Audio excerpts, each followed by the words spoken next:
ሰላም ጤና ይስጥልኝ። ውድና የተከበራችሁ የእግዚአብሔር ቤተሰቦች እንደምን አላችሁ? አሜን። አምላካችን መድኃኒታችን ኢየሱስ ክርስቶስ የተመሰገነ የተወደሰ ይሁን። ንጽሕተ ንጹሐን ወላዲተ አምላክ እማምላክ እናታችን ትክበር ትመስገን። እነሆ ዛሬ ታላቅና ግሩም የሆነ አንድ ገዳም ይዤላችሁ ቀርብ ያለውና አብራችሁን ቆዩም። ሳይኮ ደብረ መድኃኒት ኪዳነ ምሕረት ገዳም። ስለ ሳይኮ ደብረ መድኃኒት ኪዳነ ምሕረት ገዳም ምን ያህል ያውቃሉ?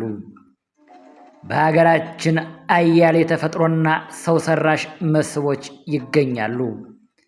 ከነዚህም የታደሉ የመስህብ ሀብት ካላቸው የተፈጥሮና ሰው ሰራሽ አስደናቂ አካባቢዎች መካከል ደቡብ ጎንደር ዞን አንዱና ዋነኛው ነው። ከጉና አናት እስከ ተከዜ የድንበር አይነት ብዙ ሕይወት ይዞ እናገኘዋለን።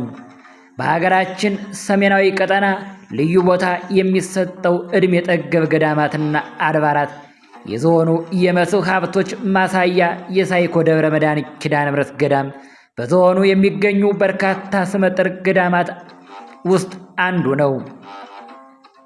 ሳይኮ ደብረ መድኃኒት ኪዳነ ምሕረት ገዳም በደቡብ ጎንደር ዞን በብናት ወረዳ ከብናት ከተማ በስተ ምስራቅ በኩል 17 ኪሎ ሜትር ጥርጊያ መንገድ በመኪና ወይም በሞተር ከተጓዙ በኋላ ሰላማያ ላንኮ ከምትባል ነፋሻማና ንጹሕ አየር የሚገኝባት የገጠር ከተማ ይደርሳሉ። ከዚያም ወደዛች የተቀደሰች ገዳም ለመድረስ የ2 ሰዓት የእግር ጉዞ ከተጓዙ በኋላ የሚገኝ ጥንታዊ ገዳም ነው። በስተ ሰሜን ምንጭ ውሃ ተራራ፣ በስተ ደቡብ ሰላም ተራራ፣ በስተ ምስራቅ ደቢት ተራራ፣ በስተ ምዕራብ ደግሞ ውላይ ተራራ በእነዚህ ተራሮች የተከበበች ናት።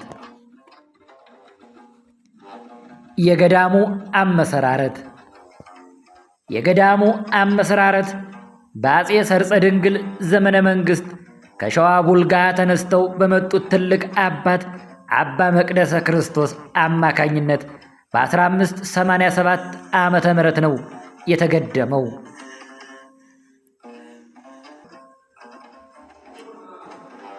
የገዳሙ ስም የተገኘው በግዕዝ ስዊራ አኮ ከሚለው ቃል ሲሆን ትርጉሙም ተሰውሮ የኖረ ወይም የነበረ ማለት ነው። ይህም ስያሜው የተሰጠው ገዳሟ ዙሪያዋን በመስቀል ቅርጽ በ4 ተራሮች ተከባ ስለምትገኝ ነው ይላሉ አባቶች። የገዳሙ መስራች የሆኑት አባ መቅደሰ ክርስቶስ ከአርማጭሆ ሙጌና ኪዳነ ምሕረት ለቀው ወደዚህ ሀገር መጥተው ቦታው ጫካ ስለነበረ ማንም ሳያሳያቸው ታቦተ ኪዳነ ምሕረትን ይዘው ቆዩ። ሀገሩ ተወላጅ የሆነ ዋሌ የተባለ ሰው አውሬ ለማደን ወደ ጫካው ሲገባ መነኮሳቱ ካሉበት አካባቢ ጭስ ስላየቸው ሄደ። ሰላምታ ከሰጣቸው በኋላ ከየት እንደመጡ ጠየቃቸው። አባ መቅደሰ ክርስቶስም ከዚህ ለመኖር እናስባለን አሉት። ዋሌ የተባለው ሰውም ትልቅ በሬ ይዞላቸው መጥቶ በሬውን አርደው እንዲበሉ በትህትና አቀረበላቸው። በሬው ለእርሻ የማይሆን እናልጥ እያለ የሚተኛ ሆነ። ከተጠመደበት እየተመለሰ አብሯቸው ይውላል ያድራል። በየቀኑ እየዞረ አሁን ቢሰምር ክልል የሚባለው ቦታ እየከለለ ውሎ ወደ ቤተ መቅደሱ ይመለስ ስለነበር ቢሰምር ብለው ሰየሙት። በዚህም ጊዜ ይህንን የገዳሙን ቤተ መቅደስ ክልሉን ሰዎች ካዩት በኋላ ወደ ቤተ መቅደሱ ቦታ በመስቀል ቅርጽ እየሄደ እያረፈ እየተነሳ ቆይቶ ቢሰምር ክልል አሰኝቶ ከዚያው ቆመና ተኛ። ወዲያውኑም በሬው ዙሮ እየከለለው በገዳሙ ርስትነት እንደጸና አባቶች ያስረዳሉ። የሳይኮ ደብረ መድኃኒት ኪዳነ ምሕረት ገዳም ጥቅጥቅ ያለ ጫካ ደኖች በለበሱ ተራሮች ተከቦ ሰማዩ ብቻ የሚታይበት የመናንያን ቦታ ነው።